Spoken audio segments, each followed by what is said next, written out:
রহমাতুল্লিল আলামিন বলেন, হাশরের ময়দানে আমি নবীজির তিনটা ঠিকানা থাকবে। এই কথাটা হযরতে আনাস রাদিয়াল্লাহু তাআলা আনহু বলেন, আমার নবী রহমাতুল্লিল আলামিনকে আমি জিজ্ঞেস করলাম, নবী গো, আমি বড় গুনাহগার গো নবী, আমি বড় গুনাহগার। অথচ 10 বছর নবীর খেদমত করেছে, 10 বছর রহমাতুল্লিল আলামিনের খেদমত করে জীবনটা পার করে দিয়েছে। নবীজির ওই সাহাবী কয়, নবী গো, আমি বড় গুনাহগার, ইয়া রাসূলুল্লাহ, আমার বড় চিন্তা হয়। নবী গো, আমারও বড় ভয় হয়। আমার নবী বলেন, আনাস, কেন তোমার ভয় হয়? আনাস রাদিয়াল্লাহু তাআলা আনহু বলেন, নবী গো, ওই হাসরের দিনের কথা মনে পড়লে আমার বড় ভয় হয়। নবী বলেন, কেমন ভয় হয়? হুজুর, সেদিন আল্লাহ হয়ে যাবেন কাহার, বড় কঠিন হয়ে যাবে মালিক।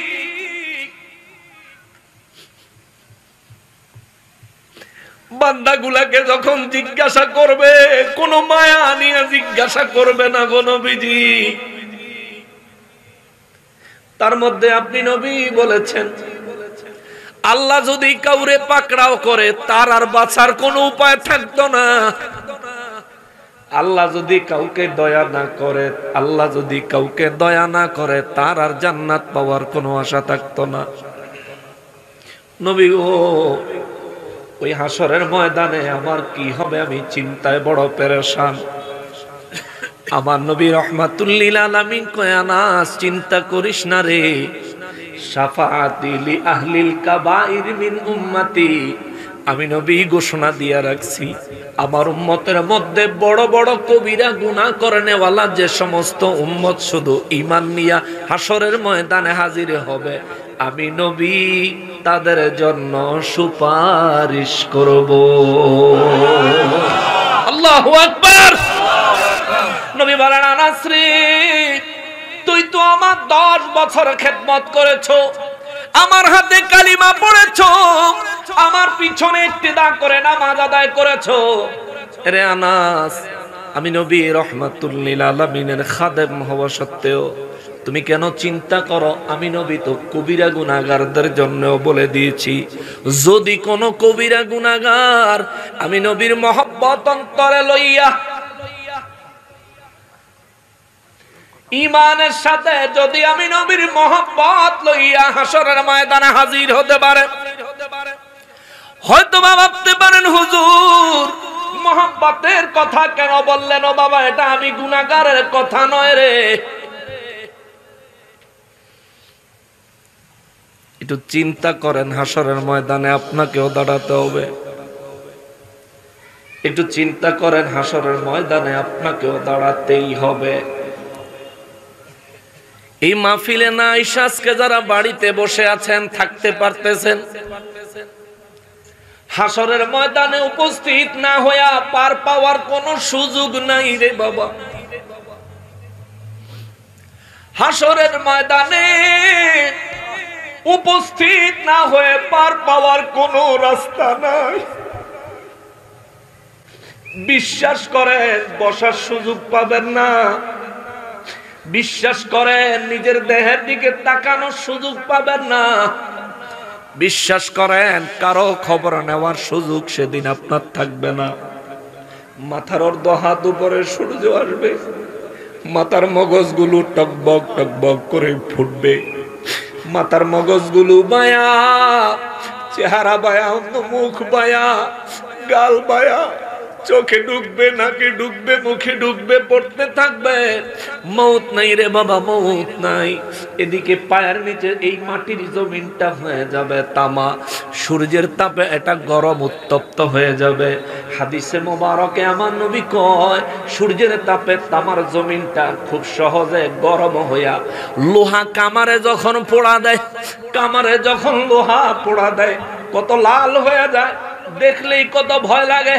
হাত দেওয়া তো দূরে থাক, যদি একটু কাছে হাত চলে যায় তাহলেও ওই গরম তাপের কারণে ভিতরে ভয় তৈরি হয়ে যায়। আর আমার নবী বলেন হাসরের ময়দানে জমিনটা তামার হবে, এই জমিনটা সূর্যের আলোতে রে গরম হইয়া লাল হইয়া থাকবে। এখানে পা পালাইয়া দাঁড়াইয়া থাকতে হবে। যদি চিন্তা করো এক পা ফেলবা না আরেক পা ফেলবা, এক পা ফেলে আরেক পা যদি দিতে যাও দুই পা জ্বলে ছাই হয়ে যাবে, অবস্থা বড় খারাপ। মরবা না, মৃত্যু নাই, মৃত্যু নাই। ওই কঠিন হাসরের ময়দানে আমাকেও দাঁড়াতে হবে, ওই হাসরের ময়দানে আপনাকেও দাঁড়াতে হবে। ওই হাসরের ময়দানে এই বরুড়ার প্রত্যেকটা মানুষকে দাঁড়াতে হবে। ওই হাসরের ময়দানে নারী বলেন পুরুষ বলেন কোনো ভেদাভেদ থাকবে না, সবাই দাঁড়াতে হবে। নিজের জীবনের কর্মফল কর্মের হিসাব দিতে হবে, কর্মফল ভোগ করতে হবে, কর্মফল গ্রহণ করতে হবে। ওই হাসরের ময়দানের কথা চিন্তা করেন মুসলমান। এই দুনিয়ার জিন্দেগি চিরস্থায়ী জিন্দেগি নয়। কত মানুষ এসেছিল চলে গেছে, গতবার ওই মাহফিলে কত মানুষ ছিল আজকে কবরে চলে গেছে। আগামী বছর আপনিও তো কবরে থাকতে পারেন। একবার যদি রুহটা বের হয়ে যায়, চাইলো আর নামাজে দাঁড়াইতে পারবেন না। একবার যদি রুহটা বের হয়ে যায়, চাইলো আর নবীর শানে দুরূদ ও সালাম পড়তে পারবেন না। একবার যদি রুহটা বের হয়ে যায়, চাইলেও আল্লাহর দরবারে তওবা করতে পারবেন না। যদি রুহটা বের হয়ে যায়, নিজের জীবনের সমস্ত সম্পদগুলো দান করে দিতে চাইলেও পারবেন না। আপনি অকেজ হয়ে গেছেন, আপনি বিকল হয়ে গেছেন, চলার কোনো ক্ষমতা থাকবে না। আমার নবী রহমাতুল লিল আলামিনের হযরত আনাস রাদিয়াল্লাহু তাআলা আনহু বলেন, নবী গো ওই হাসরের ময়দানের বড় ভয় করি গো নবীজি, হাসরের ময়দানের বড় ভয় করি। এই জন্য আমি চিন্তা করি, আমি আনাস যদি আল্লাহর দরবারে গুনাহগার হয়ে পাকড়াও হয়ে যায়, ওই দিন আমাকে কে বাঁচাবে, আমাকে কে শাফাআত করবে? আমার নবী বলেন, আনাস আমি নবী তোমার জন্য শাফাআত করব। আল্লাহু আকবার। আর আফসোস লাগে রে মুসলমান, আমার এই বাংলাদেশে মসজিদের খতিব সাহেব কয় নবী সুপারিশ করতে পারবে না। আমাদের এদেশে বলে, অথচ হযরতে আনাস রাদিয়াল্লাহু তাআলা আনহু বলেন, নবী গো কে আমাকে সুপারিশ করবে? নবী বলেন, আনা ফাইলুন, আমি করব। আল্লাহু আকবার। আনাস রাদিয়াল্লাহু তাআলা আনহু কৌশলে নবীকে জিজ্ঞেস করলেন। হয়তোবা ভাবতে পারেন হুজুর দুরূদ শরীফের থেকে এই হাদিসে মোবারকে চলে গেলেন কেন? কারণ আছে। নবী বলেন, হাসরের ময়দানে আমি নবী তিনটা ঘাঁটি থাকবে। আনাস রাদিয়াল্লাহু তাআলা আনহু বলেন, নবী গো আপনি যদি আমার সুপারিশ করেন ইয়া রাসূলুল্লাহ, তাইলে আমি আনাসের আর কোনো চিন্তা নাই, টেনশন নাই। তবে জানতে চাই গো নবীজি, হাসরের ময়দানটা হবে বিশাল বিশাল। মাথার অর্ধ হাত উপরে যখন সূর্য থাকবে, ডানে বামে তাকানোর মতো সুযোগ থাকবে না গো নবীজি। আদম নবী থেকে আরম্ভ করে 120 কাতারের সমস্ত মানুষগুলি দাঁড়াইয়া যাবে।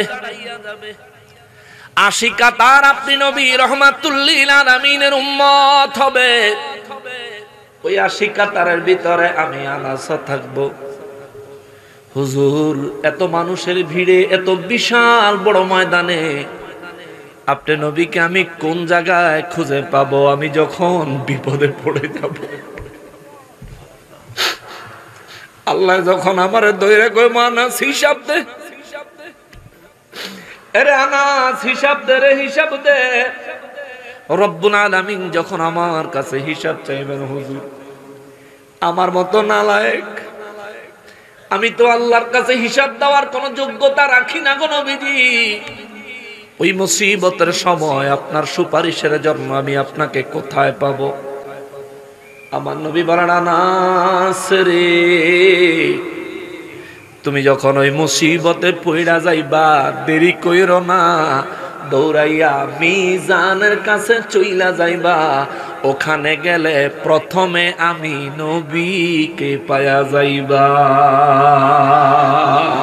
আল্লাহু আকবার। নবী বলেন, সর্বপ্রথম আমার ঠিকানা হলো মিজান। আনাস রাদিয়াল্লাহু তাআলা আনহু বলেন, নবী গো,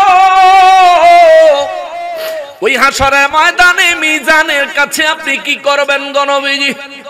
আমার নবী দুই চক্ষু মুবারকের পানি মুবারক জর্জর করে ছেড়ে দিয়া কয়, আনাস রে, আমি মিজানের কাছে দাঁড়ায় থাকবো এতিমের মতো, তাকায় থাকবো মিজানের পাল্লার দিকে। যখনই আমার উম্মত ধরে আনবে, আমার উম্মতের নেক এবং গুনাহগুলি যখন পাল্লায় উঠাইয়া দিবে, আমি নবী তাকায়া থাকবো। যখনই আমার উম্মতের গুনাহ বেশি হইয়া যাবে, যখনই আমার উম্মতের নেক কম হইয়া যাবে, আমি নবী রব্বুল ইজ্জতের কুদরতের কদমে সেজদা লাগাইয়া দিব। ও আমার মালিক, আমার উম্মতের গুনাহ বেশি হয়ে গেছে, কিন্তু আমার উম্মত মাফ করে দেন। আল্লাহু আকবার। নবী বলেন, আনাস রে, আল্লাহর কাছে সুপারিশ করব, আল্লাহ তারা মাফ করে দিবে। আরেকজন আসবে, এই ব্যক্তিকে নেক এবং গুনাহের ওজন দেওয়ার পরে তার গুনার পরিমাণ এত বেশি হবে রে, ফেরেশতারা তাকে ধরে জাহান্নামের দিকে নিয়ে যাবে। আদম নবী দেখবে আমার উম্মতের গলায় জাহান্নামের আগুনে জিঞ্জির লাগায়া টানতে টানতে জাহান্নামের দিকে নিয়ে যায়। আদম নবী দেখা আমার ডাক দিবে, ইয়া আহমাদু, ইয়া আহমাদু, ইয়া আহমাদু। আল্লাহু আকবার। আল্লামা ইউসুফ নবহানী রাহমাতুল্লাহি আলাইহি জাওয়াহিরুল বিহার কিতাবে ঘটনাটা উল্লেখ করছেন। আনাস রাদিয়াল্লাহু তাআলা আনহু বলেন, আমার নবী রাহমাতুল্লিল আলামিন বলেন, আদম নবী যখন ইয়া আহমাদু, ইয়া আহমাদু বলে ডাক দিবেন, আমার নবী সেজদা মুবারক থেকে মাথা মুবারক তুলে বলবেন, লাব্বাইক ইয়া আদম শফিউল্লাহ।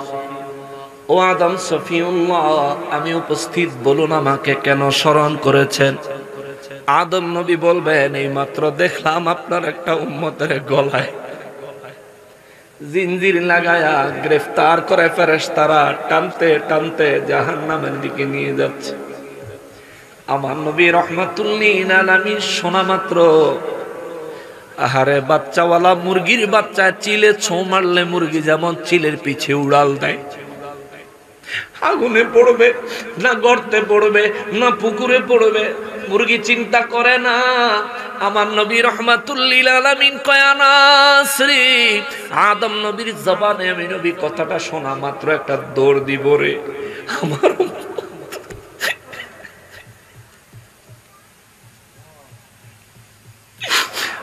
আদম নবী তাকায় থাকবেন, আমার নবী দৌড় দিবেন। অর্ধেক রাস্তায় যায় দেখবো আমার নবীর উম্মতের গলায় জিঞ্জির লাগায়া টানে, এমন জোরে টানে উপর হইয়া চিত পল্টিক মল্টিক খায়া পড়ে যায়। আবার যখন উঠে দাঁড়ায় আবার তারে অনেক জোরে টানে। আমার নবী পিছন দিয়া যায় নবীর উম্মতটার হাতের মধ্যে এভাবে টান দিয়ে ধরব। এবার ফেরেশতারা যতই আমার নবীর এই পাগল উম্মতের ফেরেশতারা শিকল ধরে যতই টানবে, আমার নবীর উম্মত তো আর সামনে যায় না, কারণ পিছনে ধরে আছে রহমাতুল লিল আলামিন। সুবহানাল্লাহ। পিছন দিকে ফেরেশতারা তাকায়া দেখবে আমার নবী ধরে রাখছেন। ফেরেশতারা বলবেন, ইয়া রাসূলুল্লাহ, আরশে আজিমের নিচে সিজদায় আপনি নবীকে আমরা দেখে আসলাম। অথচ সেখান থেকে এই জায়গায় কি ব্যাপার নবী? আমার নবী বলেন তোমরা এই লোকটারে কোথায় নিয়ে যাও? ফেরেশতারা বলে নবী গো, ও নবী, তারা জাহান্নামের দিকে নিয়ে যায়। আমার নবী বলবেন তারে তোমরা চিনোনি? ফেরেশতারা বলবে হুজুর আমরা চিনি। বলো সে কে? নবী গো, এটা আপনার উম্মত। আমার নবী দুই চক্ষু মোবারকের পানি মোবারক ছাইরা দিয়া কইব, ফেরেশতারা রে, তোরা জানার পরেও আমার উম্মতটারে এইভাবে টানতে টানতে জাহান্নামে নিয়ে যাও, তোমরা একবারও কি আমার কথা মনে পড়লো না? ফেরেশতারা কইব হুজুর আমাদের বেয়াদবি নিবেন না, এই লোকটার নেক আমল কম হয়েছে, গুনার পরিমাণ বেশি হয়েছে। আল্লাহ আমাদেরকে নির্দেশ দিয়েছেন যারা গুনাহগার, যাদের গুনার পরিমাণ বেশি হবে তাদেরকে যেন জাহান্নামের দিকে নিয়ে যায়, যাদের নেকের পরিমাণ বেশি হবে তাদেরকে যেন জান্নাতের পথে নিয়ে যায়। ইয়া রাসূলুল্লাহ, আমাদের বেয়াদবি নিবেন না, আমাদের উপর আপনি গোসা হবেন না, মনোকষ্ট নিবেন না, কারণ আজকের হাসরের ময়দানে আপনি যার উপর খুশি আল্লাহও তার উপরে খুশি। আল্লাহু আকবার। আজকের হাসরের ময়দানে আপনি যার উপর খুশি আল্লাহ তার উপর খুশি, যারে বলবেন সে আপনার, আল্লাহ বলবে সে আল্লাহর। যারে বলবেন আল্লাহ মুক্তি চাই, আল্লাহ বলবে আমি তারে জান্নাতে দেখতে চাই। আমার নবী রাহমাতুল লিল আলামিন কি ফেরেশতারা কয় নবী গো আমাদের উপর বেয়াদবি নিয়েন না, মনে কষ্ট নিয়েন না। ইয়া রাসূলুল্লাহ, আমরা আল্লাহর হুকুম পালন করছিলাম। আমার নবী কয় আনাস রে, ওই সময় ওই জায়গায় আমি নবী আমার এক হাতে আমার দাড়ি মোবারক ধরবো, আর এক হাত আল্লাহ পাকের দিকে বাড়ায়া দিয়া ডাক দিব, ইয়া রাব্বাল আলামিন।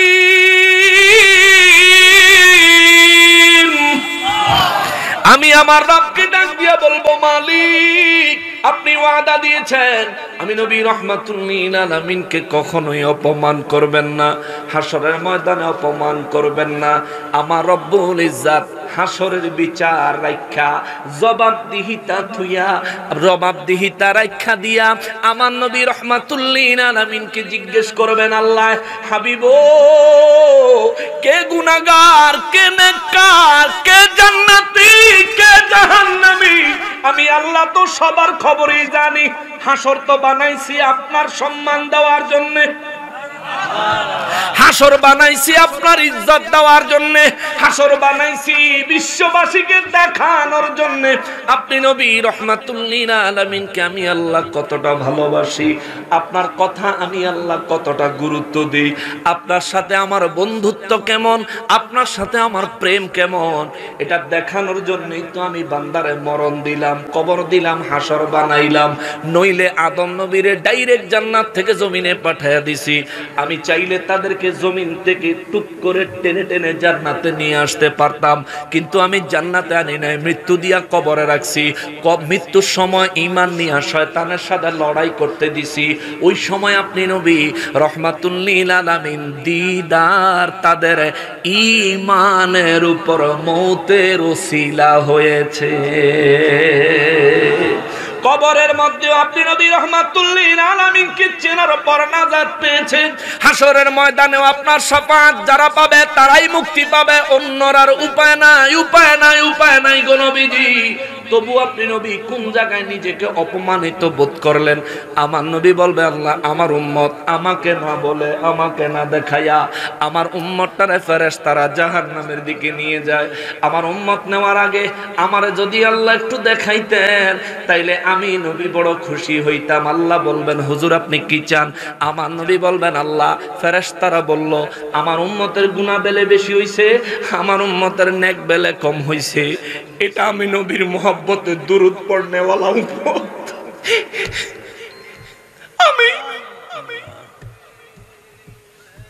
আমি জমিনে দুনিয়ায় হাদিস মুবারক বর্ণনা করে আসছি, জবান দিয়ে আইছি। আমার উপর যে মোহাব্বত সহকারে দুরূদ পড়বে আমি তারে শ্রেষ্ঠ মুসিবতে সাহায্য করব। আল্লাহ আমার উপর মোহাব্বতে দুরূদ পড়নেওয়ালা আমার উম্মত জাহান্নামে চলে যাবে। আমি রহমাতুল লিল আলামিন এটা সইতে পারি না। আল্লাহ বলবেন হুজুর তাইলে আপনি কি চান বলেন। আমার নবী রহমাতুল লিল আলামিন বলবেন আল্লাহ আমি চাই আমার উম্মতের নেক আর গুনাহ আরেকবার ওজন করা হোক। সুবহানাল্লাহ। আল্লাহ গো আমি তো নিজের চোখে দেখতে চাই আমার উম্মতের কতগুলি গুনাহ বেশি হইছে, কয়টা নেক কম হইছে। আমি নবী একটু দেখতে চাই। আমার রব্বুল ইজ্জত বলবেন ইয়া আইয়ুহাল মালায়েকা আতিউ মুহাম্মদ সাল্লাল্লাহু আলাইহি ওয়াসাল্লাম। আওয়াজ দিয়ে বলা যাবে কি আল্লাহু আকবার। আরো জোরে বলেন আল্লাহু আকবার। হাসরের ময়দানে বিচার রাইখা ফেরেশতাদেরকে আমার আল্লাহ ডাক দিয়ে বলবে ইয়া আইয়ুহাল মালায়েকা, ও ফেরেশতার দলেরা রে, এরা সমস্ত ফেরেশতারা রে, আমি রব্বুল ইজ্জাতের নির্দেশ হলো তোমরা আমার হাবিবের ইতাআত করো, তোমরা আমার হাবিবের অনুসরণ করো, তোমরা আমার হাবিবের অনুকরণ করো। কেমন ভাবে? আমার হাবিব যা বলে তা করো, যেমন বলে তেমন করো। এতক্ষণ পর্যন্ত আমি আল্লাহর নির্দেশ ছিল গুনাহ বেশি হইলে জাহান্নামে নিয়ে যাবে, নেক বেশি হইলে জান্নাতে নিয়ে যাবে। এখন থেকে আমার নির্দেশ হলো আমার হাবিব যারে বলবে জান্নাতে দিতে, তার জন্য হিসাব বুঝি না, ওজন বুঝি না, কম বুঝি না, বেশি বুঝি না। আমার হাবিব যার কথা বলবে সেই জান্নাতে যাবে, এটাই আমার ফয়সালা। সুবহানাল্লাহ। ফেরেশতারা বলবেন নবী গো হুকুম করেন, কি করলে আপনি খুশি হবেন? আমার নবী বলবেন চলো চলো মিজানের কাছে যাই, চলো আমার উম্মতের গুনাহগুলো নেকগুলো ওজন দেই, ওজন দিয়া দেখি আমার উম্মতের কয়টা নেক কম হলো, কতগুলো গুনাহ বেশি হলো। আমি নবী একটু দেখতে চাই। ফেরেশতারা অর্ধেক রাস্তা থেকে ফেরত নিয়ে আসবে, মিজানে এসে আবার নেকগুলো গুনাহগুলি উঠাইয়া দিলে আমার নবী রহমাতুল লিল আলামিন হাসরের ময়দানে তার জান্নাতি পরিহিত পোশাক মোবারক থেকে পকেট থেকে এক টুকরা কাগজের নেয় আমার নবী বের করবেন। বের করে আমার নবীর এই পাগল উম্মতের নেকের পাল্লায় রাইখা দিলে রে, তার সারা জীবনের গুনাহের চাইতেও নেকের ওজন ভারী হয়ে যাবে। আল্লাহু আকবার। নবী বলবেন ফেরেশতারা রে এবার বলো আমার উম্মতের ঠিকানা কোথায়? ফেরেশতারা বলবেন ইয়া রাসূলুল্লাহ জান্নাত। আল্লাহু আকবার।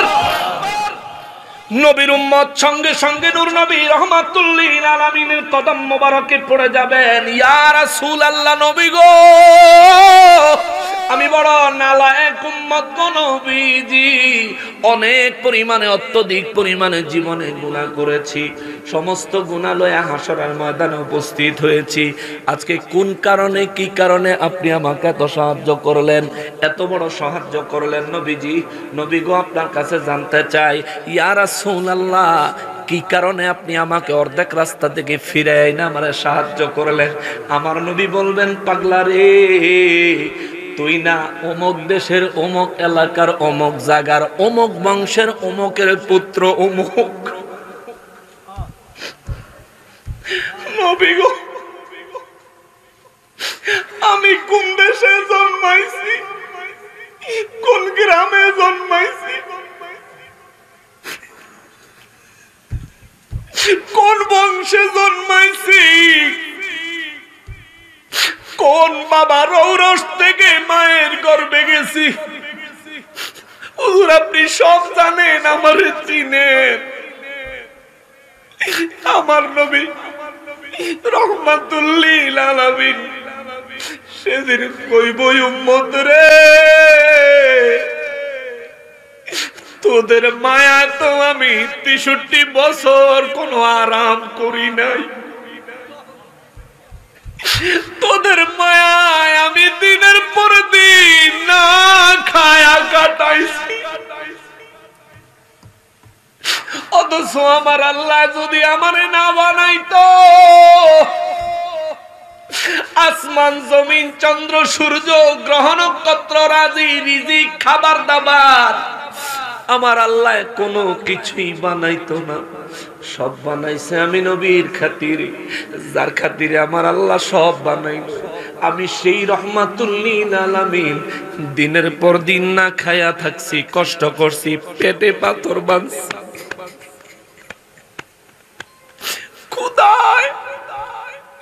ক্ষুধার কারণে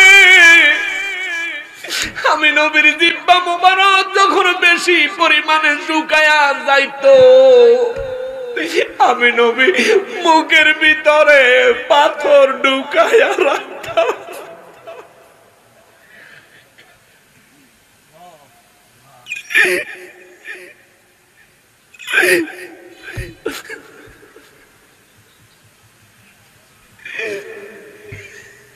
আবু বকর সিদ্দিক রাদিয়াল্লাহু তাআলা আনহু একদিন আমার নবী রাহমাতুল লিল আলামিনের দেখে নবীজির মুখ মোবারকে জিহ্বা দিয়া কি যেন একটা নড়াচড়া করে। আবু বকর রাদিয়াল্লাহু তাআলা আনহু কয়, নবী গো, ও রাহমাতুল লিল আলামিন, আপনি তো আমাদেরকে না দিয়া কিছুই খান না, আসহাবে সুফফারে না দিয়া তো একা একা কিছুই খান না গো নবীজি। ইয়া রাসূলুল্লাহ, আপনি আজকে একা একা কি খাচ্ছেন? হুজুর আবু বকর একটু জানতে চায়, যদি বেয়াদবি না নেন যদি বলতেন। আমার নবী রাহমাতুল লিল আলামিন হালকা করে মুখ মোবারক অল্প একটু হাঁ করে দেখায়া দিলেন। আবু বকর রাদিয়াল্লাহু কয়, আমি তাকায়া দেখি দু জাহানের বাদশা রাহমাতুল লিল আলামিনের মুখ মোবারকে 2 টুকরা 3 টুকরা পাথর মুখের মধ্যে নড়াচড়া করে। আমি 2 চোখের পানি ছাইরা দিয়া জিগাইলাম, নবী গো, ও রাহমাতুল লিল আলামিন, পাথর কেন আপনি মুখ মোবারকে দিয়েছেন গো নবীজি? আমার নবী কয়, আবু বকর রে, 3 দিন হইছে কিছু খাই না রে আবু বকর, পেটে কিছু নাই, জিহ্বাটাও বারবার শুকায়া যায়।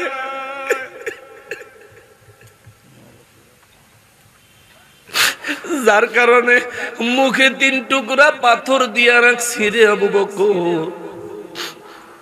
মুখের ভিতরে পাথরটা নাড়াচাড়া করলে জিহ্বাটা একটু ভিজা থাকে। আবু বকর সিদ্দিক রাদিয়াল্লাহু তাআলা আনহু, নবী গো, আপনারা না বানাইনি আল্লাহ কিছুই বানাইতো না। আল্লাহ আপনাকে তো উত্তম রিজিক, জান্নাতি রিজিক দিতে পারে। আমার নবী বলেন, আবু বকর, রব্বুল আলামিন আমার জন্য জান্নাতি রিজিকের বাজেট করেছেন, আমি মুখে পাথর ঢুকাইছি, এটা দেখে আল্লাহর আর সাজিম কাইপা উঠছে রে। আল্লাহ খবর পাঠাইছে জিবরাইল রে দিয়া, হুজুর আপনি চাইলে জান্নাত থেকে ডাইরেক্ট আপনার বাড়িতে খানা পাঠানো হবে। আমার নবী কয়, আল্লাহ, জিবরাইল রে, আমার আল্লাহ রে কয়ো আমি আল্লাহর দোস্ত দেখা আমার জন্য জান্নাত থেকে খানা পাঠাইবো। আমার আল্লাহ শুধু আমার জন্য খানা পাঠাইবো, আমার গুনাহগার উম্মতের জন্য কি দিত না?